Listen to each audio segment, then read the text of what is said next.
God's story, Jonah. So part of God's story is in the book of Jonah, and it begins like this. God told Jonah, "Go to the city of Nineveh and tell the people they have been wicked, and they should stop being wicked, or I will destroy them." But Jonah got scared and decided to go to the city of Tarshish by boat. Tarshish is in the opposite direction of where God wanted Jonah to go. Can you imagine running away from God? Anyway, when the boat was at sea, God sent a storm. The storm was so scary that all the sailors thought the ship was going to be destroyed. So they threw a bunch of stuff off the ship. I don't know how less luggage was going to help, but that's what they did. While all of this was happening, Jonah was inside the ship sleeping. The captain saw him and said, "How can you sleep right now? Pray to your God and ask for help."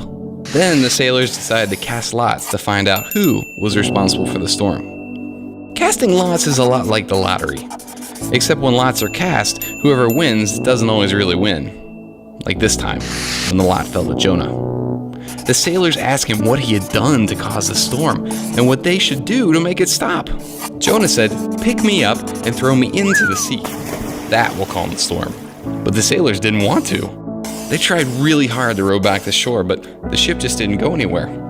So the sailors apologized to God for throwing Jonah overboard, and then they threw him overboard. I don't know if they ever apologized to Jonah, but God is the one who made the scary storm. And if you're gonna apologize to anyone, you should apologize to God. It's just a good idea in general. So as soon as Jonah was off the boat, the storm stopped. I wonder if Jonah thought to himself, "What am I gonna do now?" Well, God had an answer. All of a sudden, a big fish swallowed Jonah. Yep, Jonah was now inside a fish. Things went from bad to worse real quick.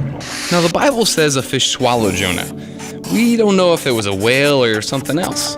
But whatever it was, it had to be big enough to swallow a man whole without having to chew. Kids, always chew your food before swallowing. You're not a giant fish. Anyway, Jonah was in the stomach of the fish for 3 days and 3 nights. Can you imagine being stuck in a dark and stinky place for 3 days straight? Like a porta potty? Well, imagine being inside a big fish.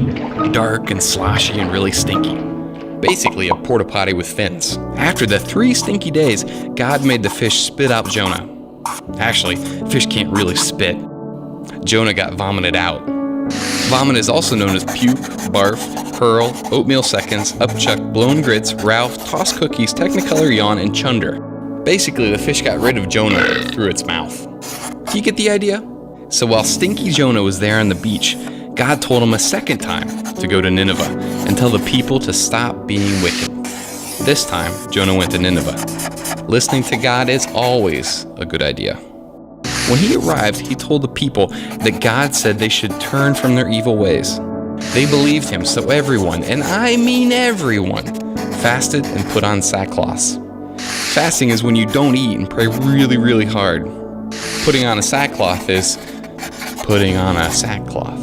Now, when God saw how they had stopped doing bad things and were really sorry, he decided not to destroy them. And that's the book of Jonah. So in case you missed it, here's the quick version. God told Jonah to go to Nineveh. Jonah ran away on a boat. Jonah got thrown off the boat to stop a storm. Fish swallowed Jonah. 3 days later, fish threw up Jonah. Jonah told people at Nineveh to stop being wicked, and they stopped. God didn't destroy them. And that's a part of God's story.